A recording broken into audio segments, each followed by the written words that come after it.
Good day to you. My name is Willougby-Smith and I'd like to welcome you all to another segment of the Limpopo Fashion Guru. Today I'll be interviewing Monique Olivier.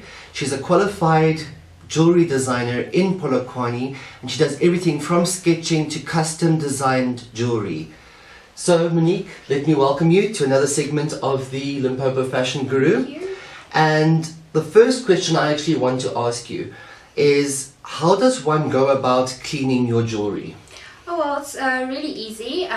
You can get a bit of warm water from the kettle, a little squirt of sunlight liquid, or even your hand wash liquid, just a little squirt.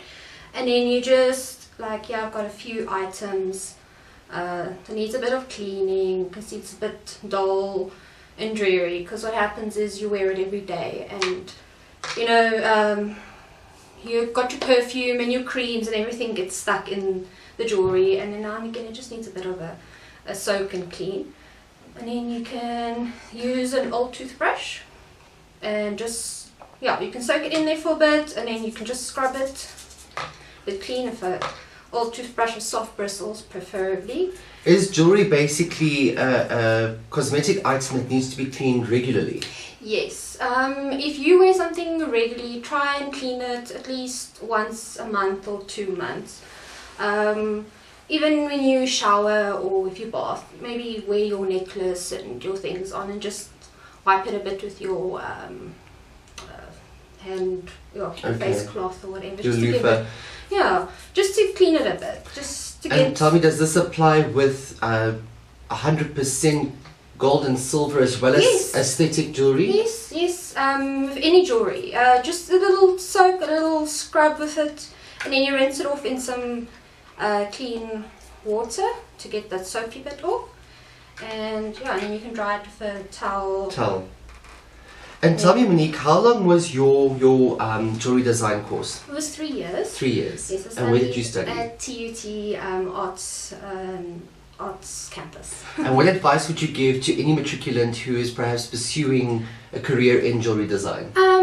Before you do so, first see if you can sit with a jeweler or a manufacturer and just have a look at what it's like, because it's not for everyone. It is a lot of manual labour.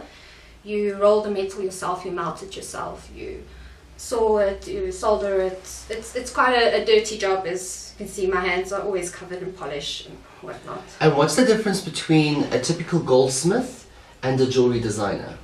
Jewellery designer just does the designing and then they send it on to a goldsmith that manufactures the piece. I do both. I design, I manufacture, I do repairs, alterations. And how long have you been in the industry?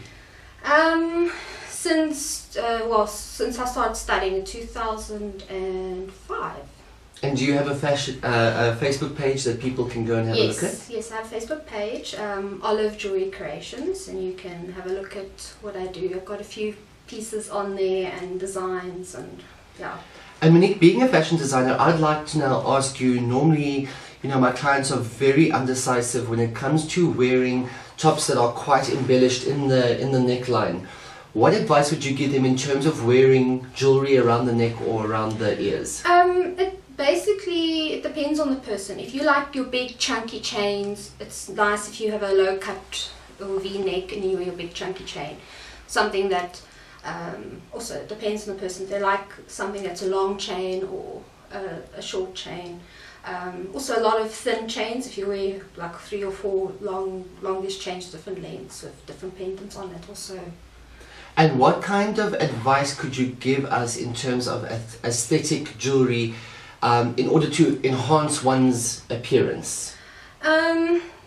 Some people are more bling. A lot of people love their big shiny stones, and other people just like big bulky silver jewellery. Hey Monique, so what I'd like to know from you is, if a client comes to you and now would like to design an engagement ring, what is the step-by-step process that you follow with them?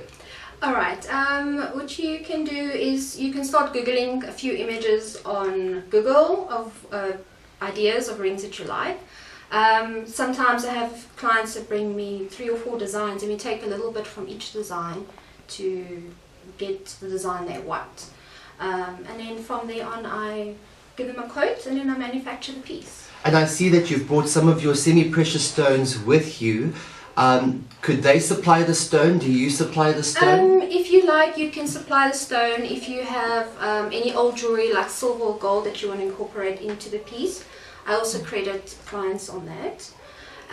Or they can choose a stone. I can also order in stone, so it's...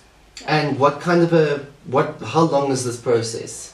A design, depending on the person, can take anything from 3 days to 2 weeks. And manufacturing, depending on the design, can take anything from 7 days to, say, about 2 or 3 months. Good grief. Well, unfortunately, that's all that we have for today. Thank you for watching this segment of the Limpopo Fashion Guru. We really do welcome your likes and your comments, and I look forward to seeing you next week with another segment. Thank you so much.